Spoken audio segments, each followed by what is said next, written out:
মোৰ আপোনাৰ সকলোৰে প্ৰিয় চেনেল ৰেঙনি টিভিত সম্প্ৰচাৰিত হৈ থকা ৰাসলীলা ধাৰাবাহিকৰ ঋষিৰ ভনীয়েক ববিতা প্ৰকৃততে কোন হয়, তেওঁৰ ঘৰ ক'ত, বৰ্তমান কাৰ সৈতে আছে প্ৰেমৰ সম্পৰ্কত, লগতে অভিনেত্ৰীগৰাকীৰ জীৱনৰ বহু নজনা কথা আজিৰ এই ভিডিঅ'টোৰ জৰিয়তে জনাবলৈ চেষ্টা কৰিম। গতিকে অলপো স্কিপ নকৰাকৈ ভিডিঅ'টো শেষলৈকে চাব। নমস্কাৰ বন্ধুসকল, কি খবৰ আপোনালোকৰ?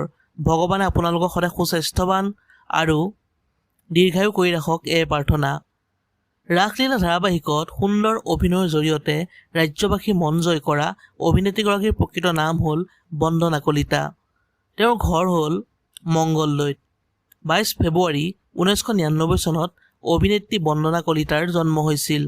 অভিনেত্ৰীগৰাকীৰ পৰিয়ালত আছে মাক, দেউতাক আৰু এজন ভায়েক। বন্দনা কলিতাৰ পিতৃৰ নাম হ'ল প্ৰসন্ন কলিতা। বন্দনা কলিতাৰ পিতৃ প্ৰসন্ন কলিতাই অসম পুলিচত চাকৰি কৰে।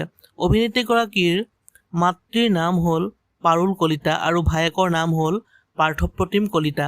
বন্ধু বান্ধৱীসকল, আপোনালোকে বাৰু অসমৰ জনপ্ৰিয় মনোৰঞ্জনধৰ্মী চেনেল ৰেঙনি টিভিত সম্প্ৰচাৰিত হৈ থকা ৰাসলীলা ধাৰাবাহিকৰ ববিতাৰ অভিনয় চাই কেনেকুৱা পাইছে তলৰ কমেণ্ট বক্সত এটা কমেণ্ট কৰি জনাই দিবলৈ নাপাহৰিব।